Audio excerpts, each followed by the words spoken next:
welcome to Physics RJ19. I am Manohar Raj Purohit, PGT Physics.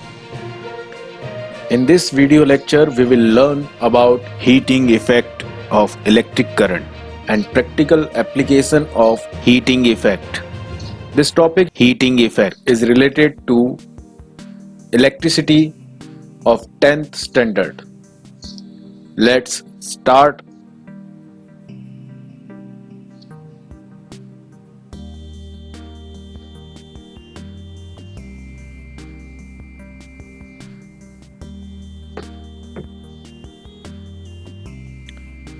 Now, first we will discuss heating effect of electric current. We have an electric circuit. In this circuit, battery is connected with electric bulb with the help of a operating switch to perform on and off operations. This battery have two terminals, positive and negative. This one is positive terminal and this is negative terminal. Due to the chemical reactions in the battery, there are some potential difference between negative and positive terminal of the battery. That's why when we connect a battery in an electrical circuit, electrons will flow or start flowing from negative terminal to positive terminal because electrons are negatively charged particles and battery's positive terminal can attract the unlike particles or unlike charges. When we connect some circuit, some electrical appliances or bulb or fan in circuit, it will glow or operate as per its activity, operating by the switch. Now what happens when some current is flowing through this electric circuit, then this bulb starts glowing and produce some heat in the environment. This heat is the form of energy and this energy can be generated by the supply of electrical energy. When we switch off the circuit or disconnect the circuit, the bulb doesn't glow and no heat will further produces. It means heat produced by the bulb is the conversion of energy from electrical to heat energy. In this topic, we will especially focus on heating effect of electric current. Now what happens? Electrons get attracted towards the positive terminal of battery. Then first question we have, why electron only attract towards the positive terminal of battery? Because positive terminal of battery always attracts opposite polarity of charge.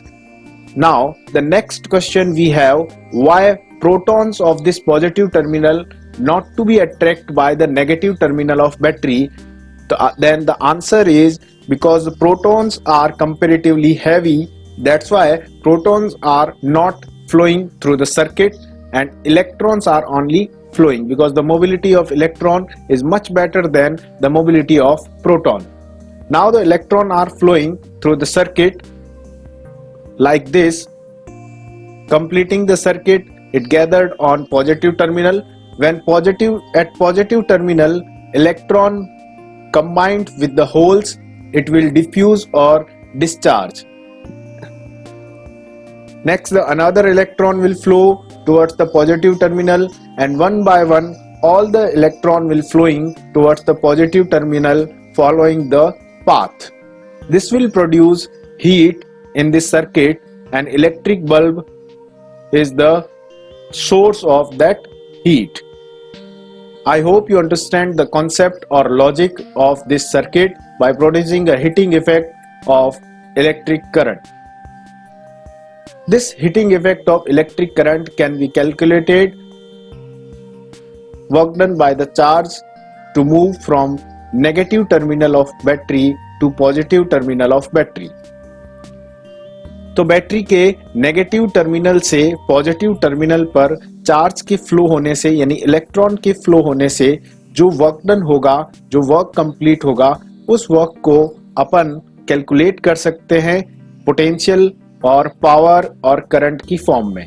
तो जैसे ही हम उस work को calculate करेंगे, that work must be equivalent to the energy of this circuit and that energy is called heating energy or heating effect of electric circuit. I think this concept is clear. Now some random questions on this circuit. The first question अपना ये है कि इस battery या इस source में electric current कैसे induce हुई। तो उसका आंसर है electric current is induced by the potential difference between the two terminals of battery. Battery के दोनों टर्मिनल्स के बीच में एक पोटेंशियल डिफरेंस होने के कारण यहाँ पर इलेक्ट्रिक करंट फ्लो होती है। ये पोटेंशियल डिफरेंस क्यों इंड्यूस होता है? ये पोटेंशियल डिफरेंस इंड्यूस होता है बिकॉज बैटरी और सेल के अंदर केमिकल रिएक्शंस होती है। उन केमिकल रिएक्शंस के कारण दोनों टर्मिनल के बीच में पोटेंशियल डिफरेंस क्रिएट होता है और इस पोटेंशियल डिफरेंस के कारण इलेक्ट्रॉन्स लोअर पोटेंशियल से हायर पोटेंशियल की तरफ फ्लो करते हैं। तो बैटरी का negative terminal is at lower potential and positive terminal is at higher potential. तो जैसे ही सर्किट कंप्लीट होता है, नेगेटिव टर्मिनल से इलेक्ट्रॉन्स इस टाइप से फ्लो करते हैं बैटरी के पॉजिटिव टर्मिनल की तरफ और इलेक्ट्रिक करंट इलेक्ट्रॉन्स के अपोजिट डायरेक्शन में फ्लो करती है। इस चीज को आप बिल्कुल अच्छे तरीके से समझिएगा।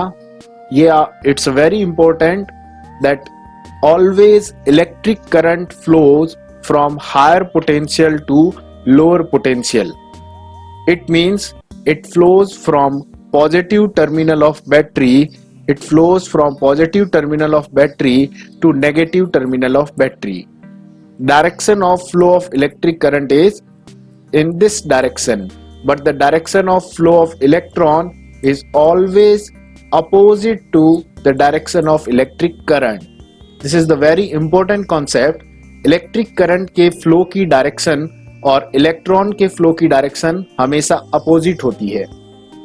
तो इलेक्ट्रॉन यहां से नेगेटिव टर्मिनल से फ्लो हो रहे हैं इस डायरेक्शन से होते हुए और पॉजिटिव टर्मिनल की तरफ फ्लो कर रहे हैं, जबकि इलेक्ट्रिसिटी जो कि इन्हीं इलेक्ट्रॉन के कारण फ्लो होती है, because we know that the definition of electricity says flow of rate of charges either positive और नेगेटिव इज कॉल्ड इलेक्ट्रिसिटी। तो यहाँ पर कौन सा चार्ज फ्लो कर रहा है? यहाँ पर नेगेटिव चार्ज फ्लो कर रहा है और नेगेटिव चार्ज के फ्लो करने से इलेक्ट्रिसिटी फ्लो होती है। यस, इलेक्ट्रिसिटी फ्लो होती है और वो इलेक्ट्रिसिटी की डायरेक्शन क्या है? वो है पॉजिटिव डायरेक्शन से नेगेटिव डायरेक्शन, यानी इस डायरेक्शन में ऐसे इलेक्ट्रिसिटी फ्लो होती है। लेकिन ये इलेक्ट्रिसिटी इस डायरेक्शन में कैसे फ्लो हुई? Because of this moving electron. पर इलेक्ट्रॉन तो नेगेटिव से पॉजिटिव फ्लो हो रहा है, इलेक्ट्रॉन नेगेटिव से पॉजिटिव फ्लो होता है तभी इलेक्ट्रिसिटी उसकी अपोजिट डायरेक्शन में फ्लो होती है। ये इलेक्ट्रिसिटी इसी इलेक्ट्रॉन के कारण होती है। अब अगर आपके पास कोई पॉजिटिव चार्ज है और वो इस डायरेक्शन में फ्लो हो रहा है तो उसकी इलेक्ट्रिसिटी भी उसी डायरेक्शन में फ्लो होती है। लेकिन अगर आपके पास नेगेटिव चार्ज है और वो इस डायरेक्शन में फ्लो हो रहा है तो उसकी इलेक्ट्रिसिटी उसके अपोजिट डायरेक्शन में फ्लो होती है। ये इलेक्ट्रिसिटी का एक बेसिक कॉन्सेप्ट है और ये बहुत ज्यादा इंपॉर्टेंट है, तो आपको ये कॉन्सेप्ट ध्यान में रखना है। बिना इस कॉन्सेप्ट के आप फ्लो ऑफ इलेक्ट्रिसिटी और फ्लो ऑफ चार्ज को जस्टिफाई नहीं कर सकते। I think this topic is very clear.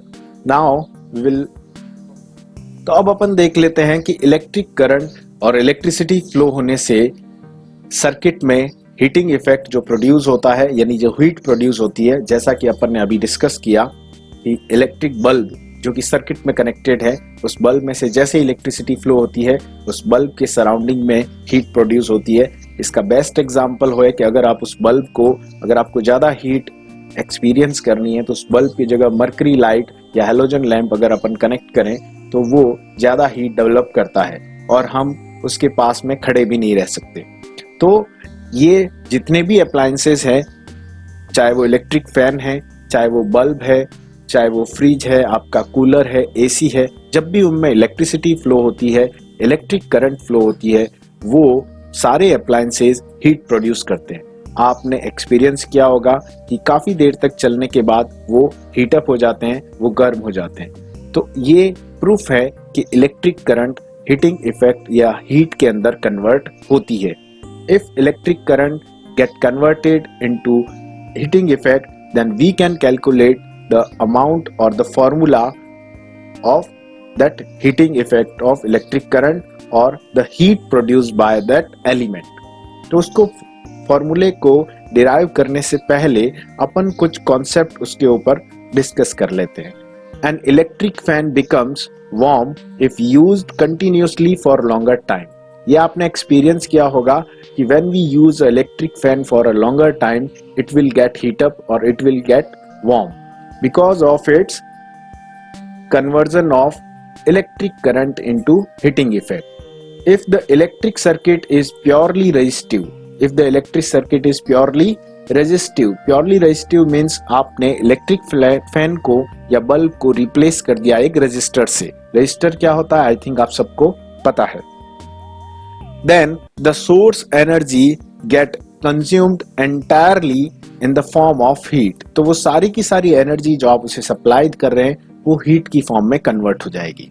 देखिए इलेक्ट्रिक फैन में मेनली एनर्जी जो है वो मोस्टली एनर्जी मैकेनिकल एनर्जी की फॉर्म में कन्वर्ट होती है, क्योंकि फैन का जो ऑपरेशन है वो आपको एयर फ्लो करना होता है. तो एयर जब फ्लो करता है दैट इज मैकेनिकल ऑपरेशन, लेकिन कुछ पार्ट उसका हीट में भी कन्वर्ट होता है जिससे फैन आपका हीटअप हो जाता है अगर आप उसको टच करके एक्सपीरियंस करते हो. This is known as heating effect of electric current. इसी को अपन heating effect of electric current कहते हैं. This effect is utilized in devices such as electric heater. अब कुछ डिवाइसेज में ये जो हीटिंग इफेक्ट है ये आपके लिए लॉस है, लेकिन कुछ डिवाइसेज में ये आपके लिए एक एडवांटेज भी है. For example electric heater. Heater क्या करता है, आपके एनवायरनमेंट को, आपके रूम को, चैम्बर को हीटअप करता है, जो कि अपन विंटर सीजन में यूज करते हैं. इलेक्ट्रिक आयरन क्या करता है, ये आपके क्लोथ्स को हीटअप करके उनके रिंकल्स को रिमूव करता है. इलेक्ट्रिक गीजर क्या करता है, इलेक्ट्रिक गीजर वाटर को हीटअप करता है, उसको बॉईल करता है, उसके टेम्परेचर को इंक्रीज करता है. तो ये सारे हीटिंग इफेक्ट के एग्जाम्पल हैं. ये सारे अप्लायंसेज इलेक्ट्रिसिटी से रन होते हैं और ये सारे अप्लायंसेज इलेक्ट्रिक करंट को और इलेक्ट्रिसिटी को हीट के अंदर कन्वर्ट करते हैं. यही अपना ये टॉपिक है. तो अब अपन इस टॉपिक पर जो फॉर्मूला है हीटिंग का या हीट का जो फॉर्मूला है उसको डिराइव कर लेते हैं. Now the derivation of heating effect of electric current. Look what happened when some electric charges or electron moving from negative terminal of battery to positive terminal of battery. Then, due to the motion of electron or charges, there must be some work done in that circuit. तो वहां पर जो work done हो रहा है circuit में, उस work done को अगर अपन कैलकुलेट करना चाहें तो we can calculate that work done. And अपन ने इलेक्ट्रिक पोटेंशियल जब इस चैप्टर में डिस्कस किया तो उसके according potential is the ratio of work upon charge, यानी V equal to W upon Q. ये हमने यहाँ पर डिस्कस किया था. तो V equal to W upon Q में W यहाँ पर वर्क डन है, Q यहाँ पर चार्ज है और V यहाँ पर पोटेंशियल है. इसी फॉर्मूले से we can write W equal to V into Q. ये Q यहाँ पर मल्टीप्लाई में आ जाएगा, then W equal to V into Q. ये फॉर्मूला बन जाएगा. अब ये अपन ने फॉर्मूला क्यों लिखा, ताकि अपन वो वर्क डन कैलकुलेट कर सकें जो रिक्वायर्ड है Q चार्ज को एक टर्मिनल से दूसरे टर्मिनल तक फ्लो करवाने के लिए. ये यहाँ पर जो आपका वर्क डन है. तो इस वर्क डन के लिए जैसे ही वो चार्ज उसमें फ्लो करता है, द इलेक्ट्रिक पावर क्या होती है, ये भी आपने 9th क्लास में डिस्कस किया है कि power is a rate of work done. तो यहाँ पर वही फॉर्मूला है, power is a work upon time. Power is a rate of work done, यानी work done upon time is called power. तो इसकी हेल्प से अपन यहाँ पर फॉर्मूला डिराइव करेंगे. तो put the value of work done in this formula. तो work done की वैल्यू हमारे पास यहाँ से इस वाले फॉर्मूले से वर्क डन की वैल्यू क्या मिली, W equal to V into Q. तो W equal to V into Q इस पावर के फॉर्मूले में जैसे हम पुट करेंगे तो पावर का फॉर्मूला आपका बन जाएगा P equal to W by T equal to V into Q by T, क्योंकि हमने यहाँ पर वर्क डन की वैल्यू पुट कर दी. ये आपका फॉर्मूला बन गया V into Q by T. We all know that according to the definition of electric current, rate of flow of charge is called electricity, यानी I equal to Q by T, ये formula होता है electric current का। तो यहाँ पर ये जो Q by T है, we can replace this Q by T with electric current I। तो इसको जब अपन रिप्लेस करेंगे then P will become V into I, तो आपका P हो जाएगा VI, यानी potential into current। It is the basic and standard formula of power। Which power? Electric power। Electric और मैकेनिकल डिफरेंट होती है। इलेक्ट्रिक पावर का ये फॉर्मूला है और मैकेनिकल पावर का ये फॉर्मूला है। मैकेनिकल पावर में मैकेनिकल वर्क होता है और इलेक्ट्रिक पावर में इलेक्ट्रिक वर्क होता है। Mechanical work in the sense motion of objects और एनी सब्सटेंसेस और अ थिंग। इलेक्ट्रिक पावर में मोशन ऑफ चार्जेस और मोशन ऑफ करंट और फ्लो ऑफ करंट ये होता है। तो यहाँ पर अब अगर आपको हीट कैलकुलेट करनी है तो जैसे ही हमने यहाँ पर पावर का फॉर्मूला देखा उसके अकॉर्डिंग अगर आप इसके में वर्क डन फाइंड करना चाहें, मैंने आपको बताया कि work is always equivalent to energy. Work और एनर्जी दोनों इक्वल होते हैं। किसी भी ऑब्जेक्ट पर आप जितना वर्क डन करोगे उसकी एनर्जी उसके इक्विवेलेंट होगी, या ऐसा कह सकते हैं कि जो एनर्जी है उसके इक्वल अमाउंट में ही आप वर्क डन कर सकते हो। तो वर्क डन जब एनर्जी के इक्विवेलेंट है तो हम लिख सकते हैं P equal to W by T और P equal to H by T। अब ये H क्या है यहाँ पर? H is a heat.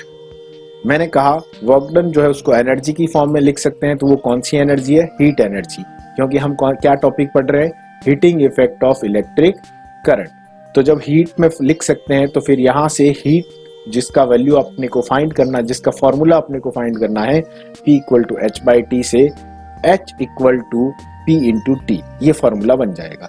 अब H equal to P into T जो हीटिंग इफेक्ट का ये फॉर्मूला बन रहा है, ये अभी भी अपनी कंप्लीट और फाइनल फॉर्म में नहीं है। तो फाइनल फॉर्म के लिए इट मीन्स इसमें पावर की वैल्यू पुट करते हैं। अगर आपको किसी क्वेश्चन में पावर गिवन हो और टाइम गिवन हो तो आप इससे हीट फाइंड कर सकते हो, लेकिन अगर आपको पावर गिवन नहीं हो तो आपको इस फॉर्मूला को थोड़ा मॉडिफाई करना पड़ेगा। मॉडिफाई करने के लिए अपन पावर की जो वैल्यू है V इंटू आई, यहाँ पर पावर की क्या वैल्यू है? V इंटू आई, ये जो वैल्यू है इसको पुट कर देते हैं इस फॉर्मूले में। अगर आप यहाँ पर वैल्यू पुट करोगे तो ये हो जाएगा H equal to V into I into T। तो H equal to V into I into T, ये फॉर्मूला बन गया हीट का या हीटिंग इफेक्ट का। इतना हीट प्रोड्यूस कर सकता है कोई भी सोर्स। अब इसको थोड़ा सा और अपन फाइनल जूल की फॉर्म में पहुंचा देते हैं। उसके लिए आपको ओम्स लॉ की हेल्प लेनी पड़ेगी। According to Ohm's law V equal to IR होता है, और V की जगह अगर आप ये वैल्यू पुट करोगे तो एक I इस फॉर्मूले में है, एक ऑलरेडी वहां पर है, तो I और I स्क्वायर हो जाएगा, R as it is and T। This is the final formula of heating effect and this formula is called Joule's law of heating। इसको जूल का हीटिंग का लॉ भी कहते हैं, क्योंकि ये जूल एक साइंटिस्ट था और उसने इसको डिराइव किया, इसलिए इसको heating effect of joules law और जूल्स लॉ ऑफ हीटिंग बोलते हैं। This a very important topic. इसका डेरिवेशन एग्जाम्स में कई बार आता है, आपको ये डेरिवेशन पूरा लर्न करना पड़ेगा, इसको बार बार आपको प्रैक्टिस करनी पड़ेगी। आई होप आपको समझ में आ गया होगा। ओके।